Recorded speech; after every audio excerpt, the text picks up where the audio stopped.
माननीय Shri Raghav Chadha, need for judicial reforms in the country. Sir, हम भारत के लोग अदालत को न्याय का मंदिर कहते हैं।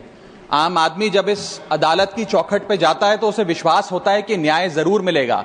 जैसे ऊपर वाले के दरबार में देर है अंधेर नहीं, ऐसे ही ये माना जाता है कि समय भले लग जाए लेकिन अन्याय नहीं होगा।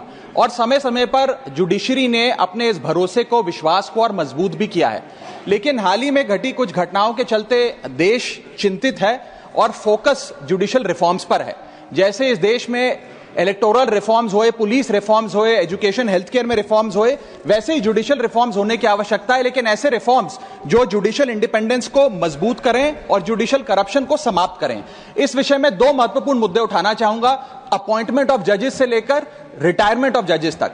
सर, जहां तक अपॉइंटमेंट ऑफ जजेस की बात है, समय समय पर कोलिजियम सिस्टम की शॉर्टकमिंग्स यानी कि खामियां लॉ कमीशन की रिपोर्ट्स, लीगल ल्यूमिनरीज के बयानों के माध्यम से सामने आई और शायद इसी के चलते एनजेएसी जैसे कानून को लाने की जरूरत भी पड़ी।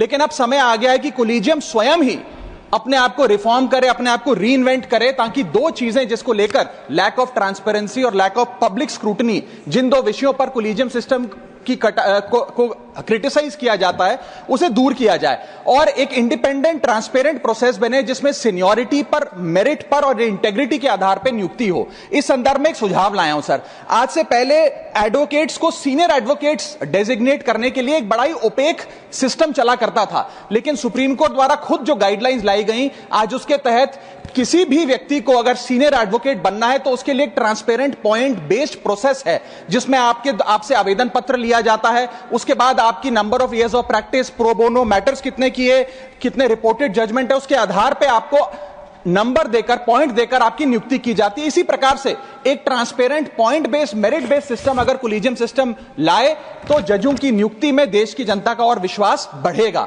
और दूसरा विषय है सर, रिटायरमेंट ऑफ जजेस से संबंधी।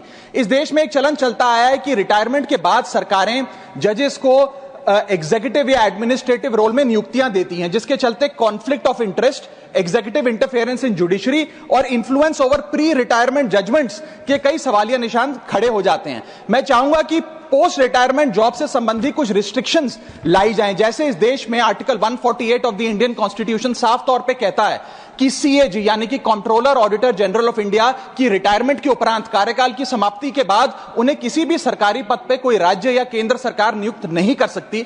इसी प्रकार अगर एब्सोल्यूट रिस्ट्रिक्शन नहीं तो कहीं ना कहीं 2 साल का कूलिंग ऑफ मैंडेटरी पीरियड जरूर लाना चाहिए कि जजों के रिटायरमेंट के बाद कम से कम 2 साल तक उन्हें किसी भी सरकारी पद पर ना कोई राज्य सरकार ना केंद्र सरकार नियुक्त करे। यदि ऐसा होता है सर तो यह भारत के न्यायिक इतिहास में मील का पत्थर साबित होगा। हम देश के लोग अदालत को मंदिर मानते हैं और जजों को न्याय की मूर्ति मानते हैं। ये सारे जुडिशियल रिफॉर्म्स अगर होते हैं तो देश